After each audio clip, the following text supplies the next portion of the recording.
안녕하세요. 오늘 행정학 연습 드디어 중간고사 끝나고 첫 수업인데요.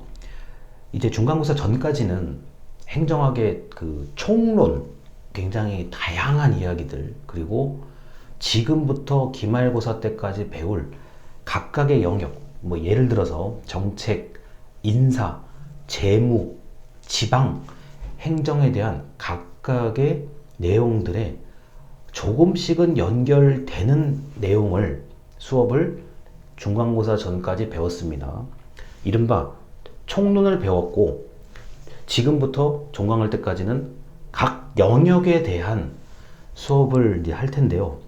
이 각 영역마다 보통 한 학기 내내 강의를 해도 처음부터 끝까지 진도를 다 나갈 수가 없는 경우가 태반인 것들입니다.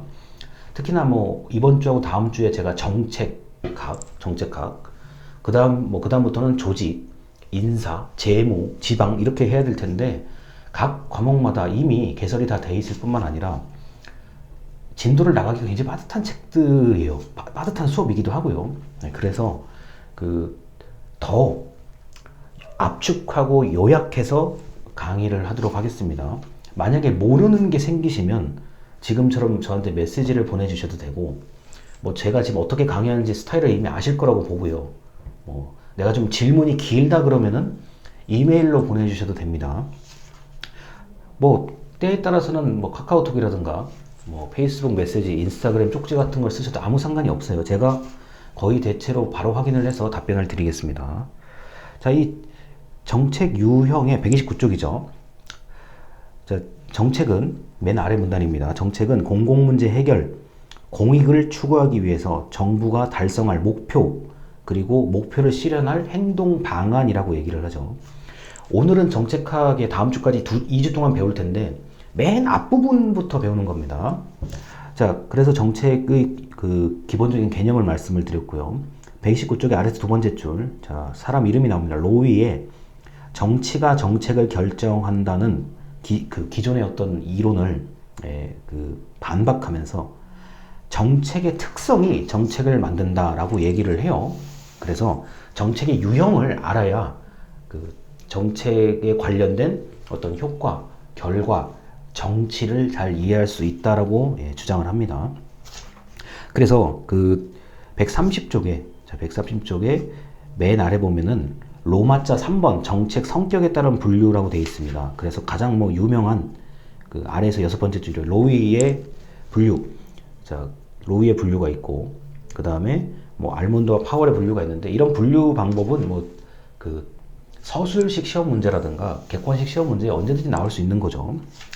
자, 131쪽에 배분정책이라고 분배정책입니다. 분배정책은 정부가 국민 다수에게 필요한 것을 이렇게 여기도 주고 저기도 주고 저 사람도 주고 이 사람도 주는 그런 의미의 분배 정책입니다.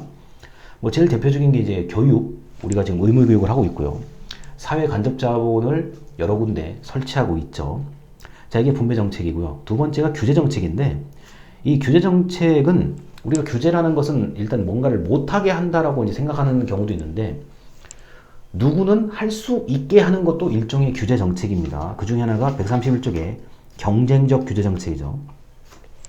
경쟁적 규제 정책은 특정한 권리나 서비스를 제공하고자 하는 사람이 다수의 경쟁자들 가운데 그 권리를 정부가 부여하는 것을 말한다. 자, 이 경쟁적 규제 정책이라는 것은 특정한 산업에 있는 기업, 특정한 개인, 특정한 단체가 그 영역에서 자유롭게 활동할 수 있도록 만들어주는 게 바로 경쟁적 규제 정책입니다.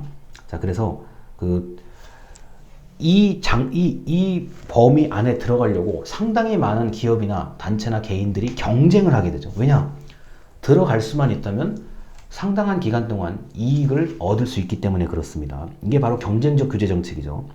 그래서 뭐 책에도 이런 얘기 나옵니다. 이동통신 사업체를 선정한다든가, 뭐 항공, 그 다음에 뭐 버스 이런 노선 같은 거를 선정할 때 이 경쟁적 규제 정책, 이른바 이거를 아무나 할 수 있는 거는 아니에요. 상당한 자본과 상당한 전문성을 가진 여러 그 주체들이 서로 경쟁하게끔 만드는 그런 의미가 있습니다.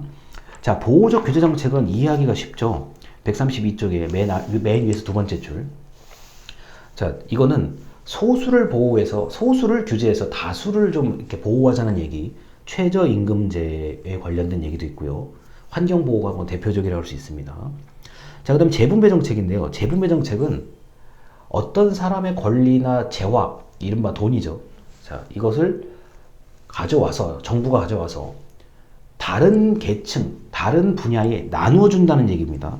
아까 분배 정책하고는 좀 달라요. 이거는 재분배 정책은 잃는 사람, 얻는 사람, 덜 받는 사람, 더 받는 사람이 존재한다는 점에서 이게 좀 말이 많은 정책이고, 그리고 그 재분배의 기준이 뭐냐? 네가 무슨, 정부가 무슨 기준을 가지고 얘네는 더 주고 우리는 왜 소외되었느냐 말이 나올 수 있다는 거죠.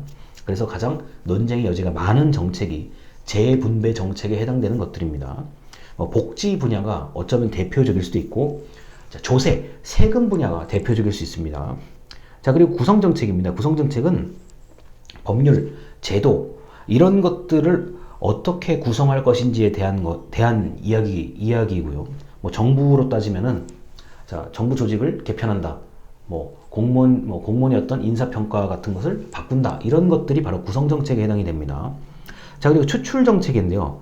추출정책 같은 경우는 우리나라에서는 납세의 의무가 있고, 그 다음에 병역의 의무가 있죠.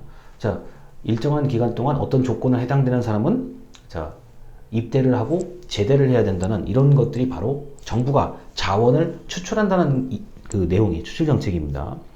자, 상징정책 같은 경우는 국경일, 월드컵, 올림픽 이런 것들이 일종의 상징정책인데, 이거를 좀 넓게 보면은 이제 왕이 존재하는 국가, 영국 같은 경우, 이런 경우는 예를 들어서요, 취임식, 그 다음에 장례식, 이런 것들이 굉장히 큰 상징 정책이라고 할 수 있겠습니다.